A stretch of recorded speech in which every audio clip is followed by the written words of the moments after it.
What's up, guys? If you haven't heard about Anchor by Spotify, it's the easiest way to make a podcast with everything you need all in one place. Let me explain. Anchor has tools that will allow you to record and edit your podcast right from your phone or computer. When hosting on Anchor, you can distribute your podcast on listening platforms like Spotify, Apple Podcasts, and much more. It's everything you need to make a podcast in one place. And best of all, Anchor is totally free. So download the Anchor app or go to anchor.fm to get started today. Welcome to That Entrepreneur Life, a podcast about entrepreneurship that takes you from idea to launch and beyond. Each week, your hosts, Andrew Lees and Clint McPherson, discuss different business topics aimed at adding value to any entrepreneur's journey. Welcome back, everyone, to another episode of That Entrepreneur Life. I'm Andrew Lees, and I got my co-host Clint McPherson on the show today. What's up, brother? How you doing? Doing good, man. Just glad to be here like always and ready to kick this thing off. We got a very special guest on the show today. She has a motivational podcast, and she's been doing it actually before podcasting was really a thing. She has an incredible outlook on life, and she's always a pleasure to talk with about business and personal growth. She's an awesome individual. But before I introduce our special guest today, I want to remind you to subscribe to our podcast and to our mailing list or our website so you don't miss out on all the free resources that we have to help you start and grow your business. Also, the absolute best way to show your support is to share our show with your friends and family. If you know someone who wants to learn about starting or growing a business, we'd be honored if you shared that entrepreneurial life with them. With that said, I'd like to welcome our special guest today, Patti Katter, to the show. How are you doing today? Hi, Clint. I'm doing really good. I'm happy to be here. Excited to get going. Absolutely. Yeah, we're stoked to have you on the show, and we can't wait to get into it. Thank you. So, Patti, it's been a minute. I don't know exactly the year and date, but it was PodFest, I think 2020, if I remember that correctly. So can you take us back to when your entrepreneurial journey started? Because I know it started well before me and you met, and what it is about entrepreneurship that really gets you fired up and moving every day. Yeah, so I'll go all the way back till I was about 4 years old, you guys. No joke. All right. That's awesome. My grandma, she taught me how to write the letters E and O when I was about 4. And so every time I wanted to write, I would ask her if I could EO. And I'd go over there and she would teach me how to play tic-tac-toe, and I would write EOs.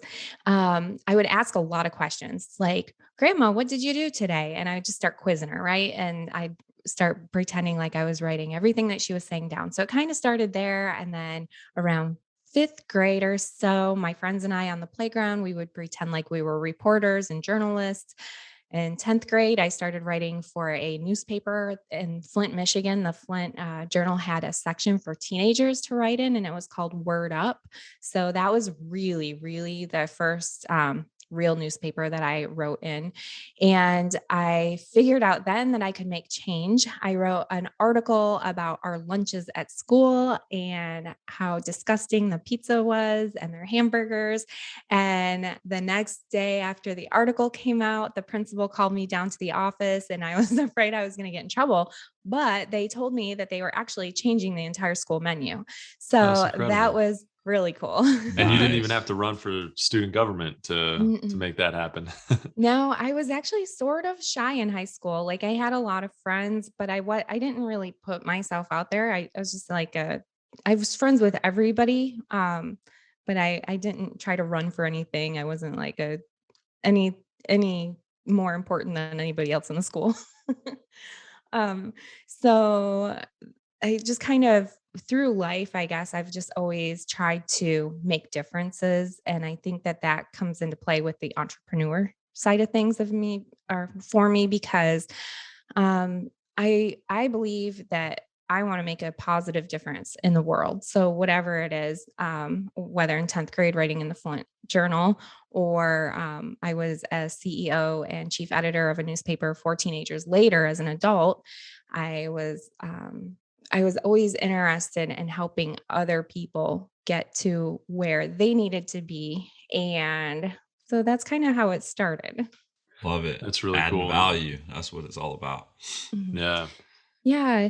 I ended up getting married to a guy who was just getting out of the Marine Corps after high school, of course, not much long after high school, though, let me tell you, before I could even be old enough to drink alcohol. Mm. So I met Ken when he was getting out of the Marines, and I didn't really understand the significance of his Marine Corps experience. I just knew he's this guy with muscles and he says he was recon and all this stuff. And I had Shout no out to my idea. boy Ken. He's a great guy. Yeah. Yeah.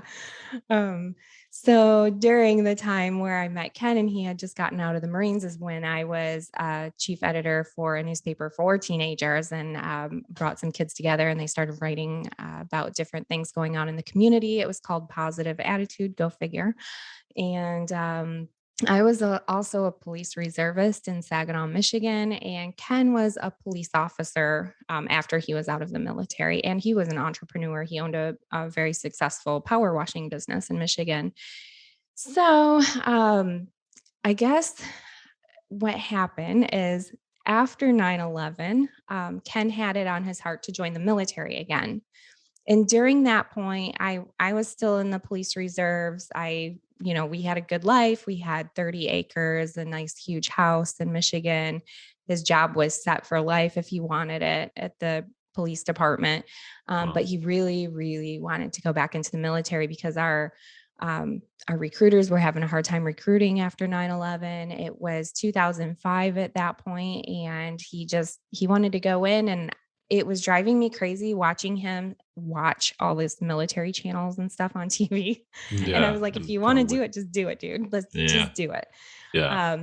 So we ended up packing up, moved to Fort Bragg, and it was there that I had to try to figure out what I was going to do again, because I went from owning this newspaper for teenagers to our life was changing so rapidly and differently. And I wasn't really sure what I was going to do. At that point, we had 3 kids and I wasn't sure. So he ended up, long story short, getting deployed to Iraq in 2006. And during that time, I started a support group for military spouses. And a couple of them had moved away. So I was trying to figure out how to stay in contact with these spouses. And I found this little program online and it was called Shoot Talk Radio. And it was a little online radio platform. And so I started using that to connect with the spouses and give them updates on what was going on in our community. And it just kind of grew from there. And I went from Shoe Talk Radio over to Blog Talk Radio and then started a show just for all military spouses. And then that kind of changed when Ken was wounded in war in 2006. Wait, did I say he deployed in 2006? Yeah, he deployed in 2006. Yeah. He was injured in 2007. And so in 2006, when he was deployed, I started talking about that on the talk show. And then I had to have a little break in between because he did get wounded in 2007 and things were really hectic for about 3 years. And so I didn't podcast as much or use Blog Talk Radio as much, but I was still on it. So long story short, it just kept snowballing and growing. And I decided to open up my own show because I was podcasting for nonprofits before. I had started a couple of different nonprofits for military veterans and worked with different nonprofits on the talk show. So in 2019 is when I started my own show and decided to open it up to people of all walks of life, because it's not just the military who has different obstacles to overcome, but I was realizing like these civilians were learning from these shows. And so I just started putting it all together. And now I interview all people that have had That's different so trials cool. in their lives and overcome some amazing things. Yeah, that's incredible. It sounds like you really learned along the way, what works, what doesn't work, and you just evolved. There wasn't really, 2006 or 2007 when you started the podcast, it's your original podcast, there wasn't a roadmap. Nobody was teaching it, right? There wasn't really any, maybe there was like a book or two about it, maybe about like, hey, there's this cool new thing that's going to happen. And and nobody was really looking at it except for people like you, which is so cool. You've clearly been such a positive influence for people who are going through adversity in their personal lives. And we also go through adversity with our businesses, right? What is something that you've recently had to figure out and overcome in your business? And how has that helped you move the needle for you for sales or for growth in your business? Yeah. So I think the biggest challenge that I had was when I was podcasting in the military community, strictly for military veterans and connecting the civilians to the military veterans and vice versa. I always felt like I was promoting them all the time, which is what I loved because I like helping other people. So when the table started turning around 2019, I had somebody tell me, he said, you need to start promoting yourself because that's really important when it comes to podcasting. Like you have to put yourself out there. You have to put more photos of yourself out there. You need to make some videos. You need to do this. You need to do that. And for me, it was really hard because I get nervous promoting myself. It's not a natural feeling for me to say, hey, everybody, you need to go check out my show, Yeah. You like, get the um, tagline, the yeah. script, and go through it. And yeah, it's tough. Yeah. And so I kind of like, I didn't want my audience or anybody to think that I was self absorbed, I guess. And so I had it in my head that, hey, you're self absorbed if you talk about yourself and what you're doing. But I have this really cool mentor, Mike Young. Andrew and I were just on his show Yeah. recently. Very cool guy. Yep. Yeah, he's helped me so much get over that because he said to me one time and during one of our mentorship sessions, he said, what is your hang up? Like, what do you feel like you need help working on the most and why? And so I told him, self promotion was really a hard thing for me. And he said, well, that's kind of selfish, don't you think? And I was like, what? I'm telling you, I feel like it's selfish for Yeah. putting Sounds like myself the out there. opposite. Yeah. Yeah. But he explained to me that, the people that I'm helping, more people will hear about it if I do put myself out there. And if I'm able to Hmm. be very authentic with my audience and just like share my life with them versus if I don't. So that was a big turning point for me to understand. And then Yeah. the other thing was really my entire life, I've been wrapped up into many fundraisers, many nonprofits. And I always felt like I needed to give to these nonprofits. And when I was talking to Mike, he says, the more successful that your business is, the more money you're going to bring in and the more you can give out to individuals that you want to help. And you don't even necessarily have to go through nonprofits. Like just go help whoever you want because you have all this extra money floating around, right? Yeah. It's a nice problem to So, have. Yeah. yeah, so that changed my mindset too. So those two things, volunteering versus being a business owner and bringing in some money so I have more money to put out and then promoting myself. Yeah, that's huge. I think Yeah. understanding your worth too. I think because I heard it a lot, even when you were talking about, being in school and just being, you had a lot of friends, but you were just not more important than anybody else. But again, that's something to where it's like, when you look at it from that vantage point, right? I can tell what separates you from a lot of people that I know is just from hearing your story and hearing what you've been involved in with and seeing what you're doing. All you do is care about other people, right? All you do is care about adding value to other people. That's why now you haven't really niched down anymore. It's not just basically solely military. It's basically figuring out how you can add value to anybody now, right? Like how I want you on my show, there's no really. I mean, obviously there has to be some qualifying points, right? They have to be one worth your time, but like at the end of the day, you've done so much for everybody else, and so I think Mike's dead on with his, hey, don't you think it's selfish of you not thinking that you're different than everybody else, right? Like you have a heart of gold, and I can tell that just from meeting you and hanging out with you. I can tell from the relationship that you've had with Adam and what y'all have done with the decision hour, back when. I don't know if what y'all do with that now. I just know that when I initially met you, I didn't really know much about you, but you can tell that just from my initial meeting with you, and just seeing how you interact with other people and meeting your husband, y'all are just good people, right? Like you're the people that you like, you're the friends that other friends talk about being people that have your back or people that actually care, not people that are talking shit behind your back. I mean, you can tell that you really care and that you add value. And so I really think that's what you need to actually see in yourself, because self-promotion, yeah, some people have an ego, right? And some people like, look at me, look at what I'm like, the blue falcon, right? Like raising my hand, like trying to shift through all the shit and the clutter and be like, look, hey, I'm over here, but you're not, it's not you, right? But you do have that separator to where you can add value, and you do have your separation from other people, because not everybody cares like you care. I'm telling you that. I promise you that. I mean, no, I honestly, I do know that.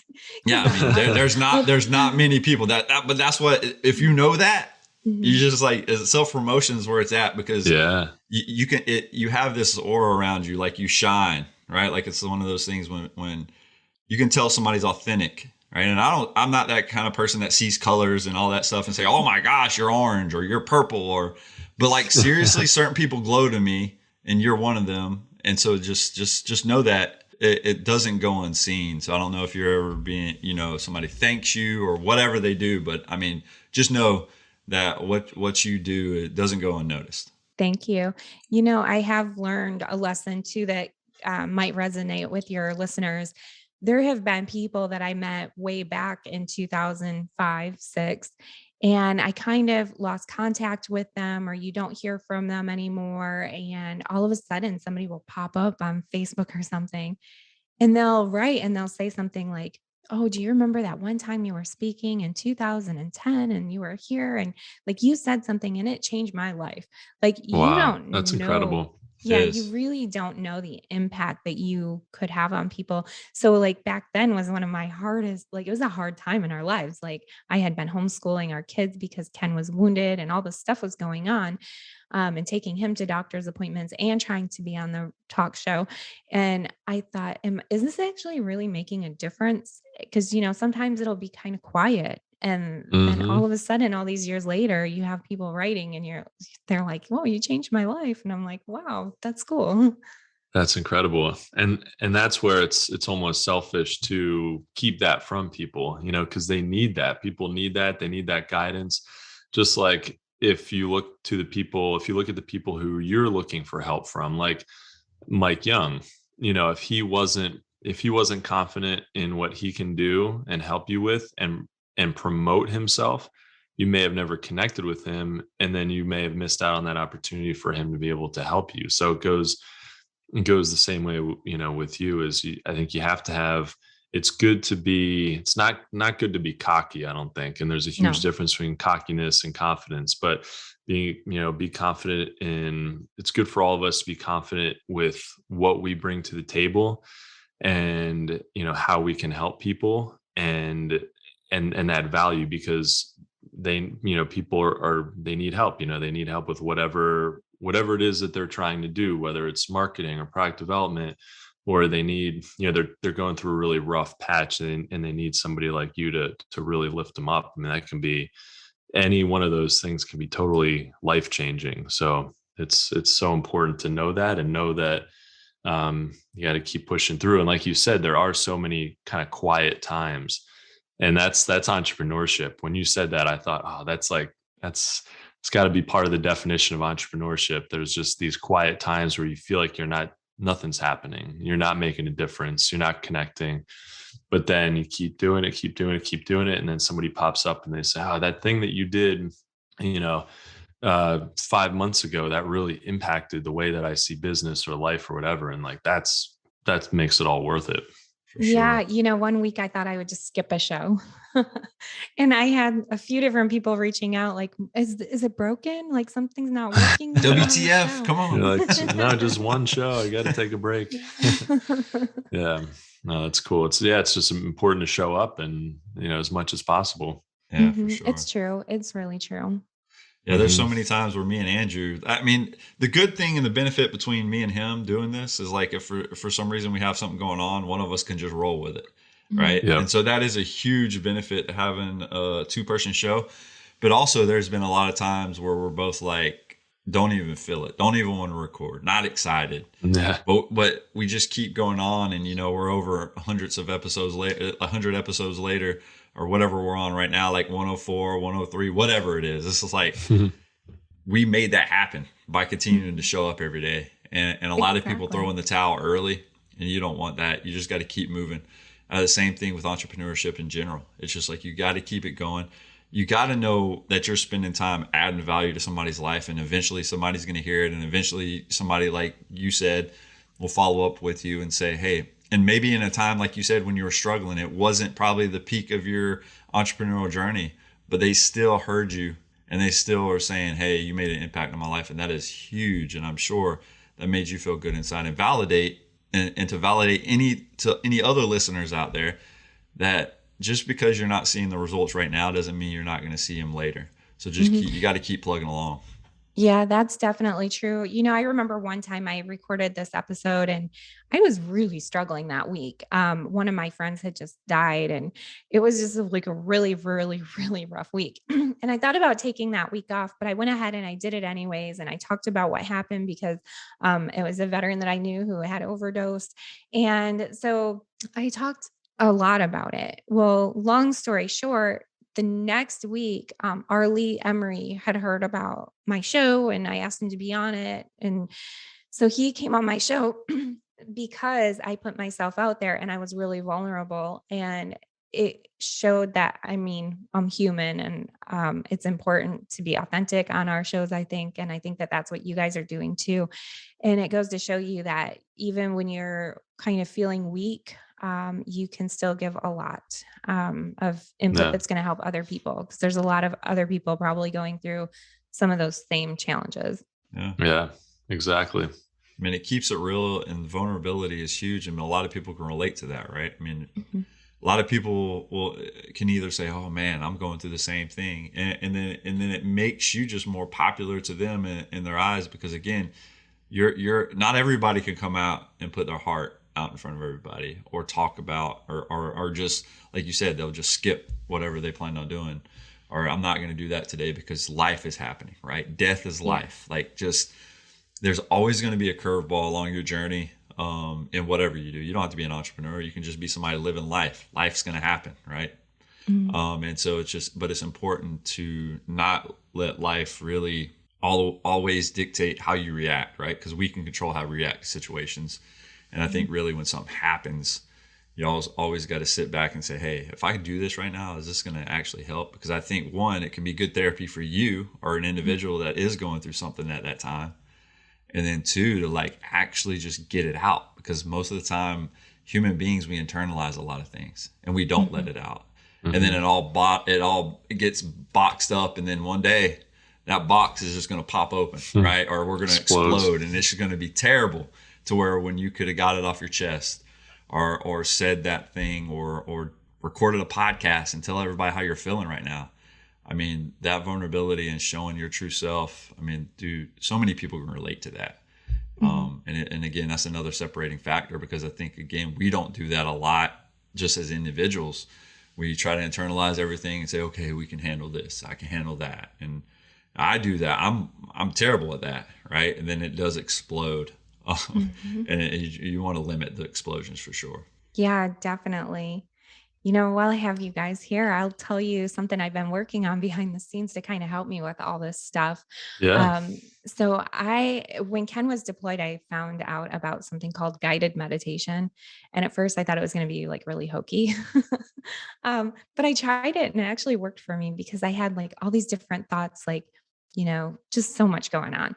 And so when I listened to this guided meditation, it just helped me enough to relax to go to sleep. And then I played it for my kids. And I don't know if they were either so bored it worked for them or because the actual guided meditation worked for them. Either way, they fell asleep and it was great. Nice. That's awesome. However it works, it works. Yeah. That's great. Yeah. So finally, like this year, all these years later, I thought, what were some of the key things in my life that's helped me and how can I implement them to help other people? And the only thing that I could think of that I had not tried yet was doing a guided meditation myself, like recording the guided meditation, having it mixed with music So I started doing some studying and found out that there's actually different beats that can be put into music as it's composed to help your brain relax and to help you drift off to sleep easier. And so I thought that was really cool. So I started contacting some people to see if I could find a composer or somebody who could make some music, and then maybe I could record my voice and to do some guided meditation. So I did find a composer and we created 7 songs together, all with these different beats that are going to be put into the music, or that are in the music. Actually, the music's done now. That's so But cool. it is super cool. Like there's delta waves and there's theta waves and all these different things that you can do with the music. And then I wrote out the scripts. Those are also complete. And I'm going to be in a recording studio next week, recording some guided meditations. So those are going to be Nice. coming out in September. That's Oh, that's awesome. so cool. So we can have Patti put us to sleep. Yes. So That's you what I'm wake up talking with about. Patty and you can go to sleep Go to with sleep. Patty. Yeah, That doesn't sound right. But that's awesome though. Hey, wake up and then she can put you to sleep. I put mean, you hey, out. Ken, Goes full look, circle. hey, Patty's awesome, and her voice, like you do have that perfect voice, I think. And when you started talking about it, I was like, man, I'm listening to you talk, and I'm like, I can do Definitely that. see Like that, yeah. there's some people that I've heard even like when you get like an ebook or one of those audio recordings of it, and you're just Mhm. like, dude, why is this person recording their voice? Like, why are Yeah. they the one reading the book to me? I Yeah, can't, yeah. like, I got to turn it off right now.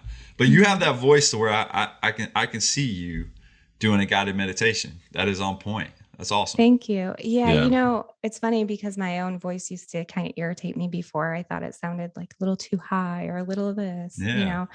And somebody actually mentioned to me, like, hey, your voice is so relaxing. And I was like, you're kind of weird. But then, You're like, And then what? here you are recording, guided meditations now. Yeah, you got to reach out to her, him or her, or whoever. That's Let them awesome. know what you're doing. Yeah. yeah, I'm going to definitely.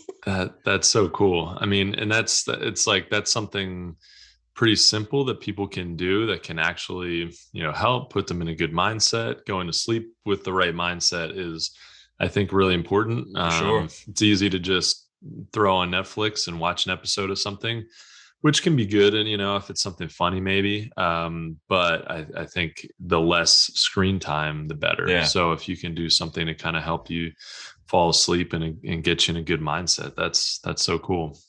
Definitely. The one album is all sleep, and the other one is actually going to be goal setting, self confidence, and self Nice. love. So Oh, that's Okay. what's up. So I can feel, yeah. I mean, that right there is like, it's all wrapped up in a perfect package right there. I mean, I think if Yeah. me and Andrew try to do something that, it wouldn't fly, right? Like our No. voices, like you can probably talk Well- to us on a podcast, but we're not putting you to sleep, or we're not going to be able to, maybe some motivational stuff. I can get a deep growl going on, but That's you all. might, Yeah. you might want to go work out after I get done. I can hear you now, Clint. Just go to sleep. Go to sleep, Exactly. you Yeah, Go to yeah. sleep now. Or we'll do like a heavy metal version to wake Yeah. up to or something. There That it could is. be- There There it you is. go. We can collaborate on that. We can do up something. with- Yeah. Wake up with Patti, Clint, and Andrew. Just heavy. That'll be metal. Get fun. people fired up. That'll be fun. So Patti, your podcast, Wake Up with Patti Katter, literally influences millions of people. And so there's a lot I think we can all learn from growing a super successful podcast over a short period of time as well, right? Like me and Andrew are doing our thing with our podcast, but I don't know if we've really designated, or even have a vision of the growth that we can possibly achieve with this thing. We have ideas in our head, but we're really not implementing things.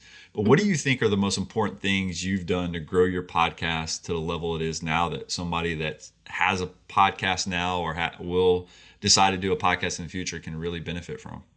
So to be really completely honest, when I was doing Voice of Warriors talk radio, I thought that was super cool because I would have 100,000 listeners a year. Yeah. That's And incredible. Yeah. yeah, so I was like, wow, this is awesome. But I never really paid attention to the numbers too much. So I started this podcast, like I said, it was the end of 2019. And my goal was to get about 100,000 listeners. And I remember just kind of going through the phases of, first of all, to have a successful podcast, I did the research, and you have to have some consistency. So your listeners have to know like when your new shows are coming out. And if you have one show 1 week and then you don't have another one for 3 weeks, and then you pop another one in a week later, and I mean, you're just so inconsistent that people are not going to follow you as much because they're going to think you're wishy-washy, right? So one is I discovered that you need to be consistent with your shows. The other thing for me that I personally do is I try to keep my shows between 20, 30 minutes or so. Try to keep it the length of a normal commute to work so that people can listen to you on the way to work or on the way home, or if they're cooking dinner. If you have a 20-hour podcast, it might work for some, but not for me either, because I do have to abide by my own schedule and I have my own life going on too. Um, so I didn't really pay attention to the numbers too much, especially my first year, because I was like, okay, I just need to focus on the foundation of my business. So I need to focus on the consistency, getting guests, finding somebody to edit my shows because I'm really bad at that part. And I found a really great team that I work with. They put my show together for me as far as the editing of the video, the audio, the everything, the avatars, the audiograms, the graphics, everything. So that helped me. So investing a little bit into that gave me a lot more time to work on everything I really needed to get done. So it was probably a few months into the show that I finally was like, I'm going to check my numbers out, see where I'm at. And I was like, what? This is wrong. Like, this is probably wrong because there's a lot more listeners than I anticipated. I don't do a whole bunch on social media. And I don't hire a company to run my social media. So I don't have like a huge following on social media that I could see, and I wasn't paying attention to subscribers and reviews and all that stuff because I was just focused on making a good show. So it was about a year ago, a friend introduced me to somebody who has radio stations, and they're like, hey, we want you on our network, come to us. So I started putting the show on AM FM stations, which is now 17 of them. And all of that kind of combined started reaching a lot more people. And honestly, for me, like I said, it might not be a great entrepreneur tactic, but I didn't focus on the numbers. I focused on the quality, and with the quality, the numbers followed. Yeah, I think that's a great strategy. You put product first and made sure that it was the best it could possibly be. And if it's an amazing, amazing product, then people are gonna, especially for something like a podcast where people are naturally sharing it. Mhm. Um, yeah, I think that's a great strategy. That's the first thing you really want to focus on. I think is just putting really great content out there. I know Clint and I talk about it all the time. Like we want to share people's entrepreneurial stories and journeys, but we also want to give our audience strategic advice. Like they want to know how can they start a business, how can they grow their business, and they probably just want nuggets, relatively efficient nuggets of information. So we're always talking about how can we deliver that the best? Is that actually what people want? Do they want something a little bit different? Do they want more inspirational and more strategic? So that can be tough, but it sounds like you hit a main vein and really tapped into something that people were really wanting. And then it's cool because once you see that, then you're like, oh, wow, I'm on the right track here. And then you can really dial in and focus and not worry about, oh, am I going to hit my numbers next month? You know that you've got something that people are going to love, that they're going to share, because it's clearly your growth mechanism is just putting out such good content that people naturally want to share it. So that's the best way. That's the most effective, cost efficient way to grow possible. So that's amazing that you're doing that. Yeah, I'm really, really careful of the guests I have on my show too. So anybody can tell you this sweet, sugary story about themselves, but I do some research into my guests. I make sure that they're really good quality people, and they're kind and caring. One of my more recent guests, he has an amazing story. He's a billionaire and his heart is amazing. And that's why I wanted him on my show, is his heart. He sold like a $55 billion ticket or $1 million ticket to outer space. And he's just like, who else can I help? We're starting this nonprofit. We're doing this. We're, helping all these people. So those people are the backbone, I guess, of my podcast, because my listeners want authentic stories, especially in today's media where everything is so harsh and people are tearing others apart. And like, it's a little paradise. It's a little haven. Yeah, yeah. That's so incredible. And yeah, people want those stories and they want to hear from somebody like you. So that's so cool. Thank you. So, Patti, through your entrepreneurial journey, from the highs to the lows, and everything in between, what's been the hardest thing about entrepreneurship for you? Maybe it's something that we already discussed, but has been the hardest thing about being an entrepreneur for you? Yeah, I think from a financial standpoint, it was during the time where my husband was wounded and I was in my 30s. And I just remember thinking, like, am I going to have to take care of him the rest of my life? And how am I going to have a schedule that can cater to him and to me and to my kids? And I'm homeschooling and I'm this and I'm that. And then my mom had cancer. My dad wasn't super healthy all the time either. And so I had like all this stuff going on. And I just remember thinking, like, maybe I should just stick to like a 9 to 5. But then if you do that, like, they're not flexible. So you can't work a flexible job doing that. I needed something that would cater to my needs. And it took a while for me to see that I could make a living off of podcasting and being a public speaker, because before I was doing it basically for free. I was like, here, take me, I'll help you, you know?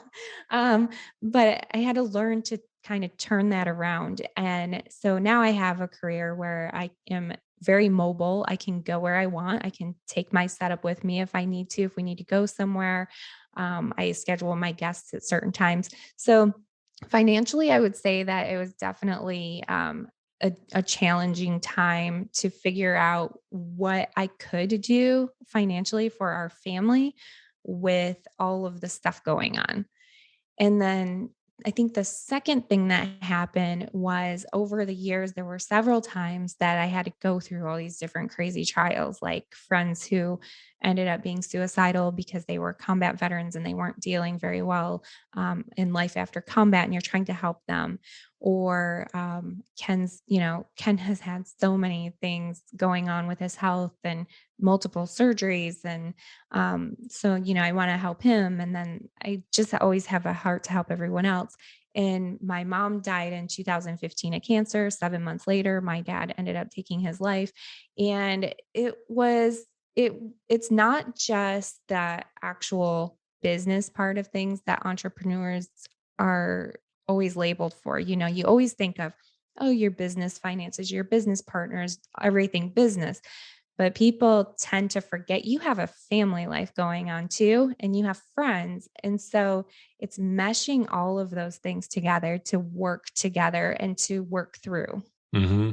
I think especially as an entrepreneur, because there really is much more of like a melding of personal and business, than if you have a lot of times, if you have a 9 to 5, depending on what you do, you kind of, you leave your house, I think people feel like they leave their personal life behind from 9 to 5 or whatever it is. And then their business, they're in the business part of it. And then they go back home and it's back to personal. And there's no, they're not mixing business and personal. But as an entrepreneur, especially like if you work from home, I mean, I think we all work from home, and which is great. It's super flexible for us, but there's this, we're taking care of personal things, in the middle of doing business and all, so there's so much more flexibility, but it can be difficult to juggle and balance all those different things, but I think at the end of the day, I feel like it's healthier because you really, once you get comfortable with that balance, it becomes, your business becomes more life, like in a positive way. and so you're just living and earning and all this stuff sort of at the same time, instead of having these dips of like, can't wait for the weekend. You just live from Saturday to Sunday, and then then you feel like a different person from Monday to Friday. I hate that. I want to be the same person as much as possible, 24/7, every day of the week. Yes, I agree. Yep. So Patti, I believe we can talk to you all day, but as we wrap up this episode, if you could leave our listeners with one piece of advice, I mean, it could be a few, if you can't break it down to one, what would it be? I think that the biggest piece of advice is, if you have a passion to do something, make it work and turn it into a business. I was just talking to this guy who's cleaning my pool yesterday, and he probably makes like $12 an hour. And he's getting ready to move to another state. And he said, I think I might want to really start a business. What advice do you have? And I said, make sure you're passionate about it, because you have to put your soul into it, and you should do something that you really enjoy. So that's my advice. And just dive in. I mean, no pun intended with Make it happen. Since he cleans pools, but you really do have to dive in and commit. Take the Yes, risk. you do. Cannonball right in there. Yeah, that's right. Yeah. Well, guys, I think that's a wrap for this episode. But from the both of us, Patti, we want to thank you for taking the time out of your day and joining us and adding value to what we're doing on our podcast. Thank you. You guys are amazing. Thanks, Patti. Yeah, it's been really great to talk with you today. Thank you all so much for listening to That Entrepreneur Life. To learn more about what Patti is working on, check out PattiKatter.com. And if you like what you heard today, please subscribe to our podcast, and don't forget to download our free ebook about the success mindset at ThatEntrepreneurLife.com. Thanks for continuing to support what we do as entrepreneurs, and don't forget to join us next week for another episode of That Entrepreneur Life. Thanks for listening to That Entrepreneur Life podcast. Be sure to visit ThatEntrepreneurLife.com to join the conversation, access our show notes, and discover our fantastic bonus content. Don't forget to join us next week for another episode as we continue to add value. Until next time.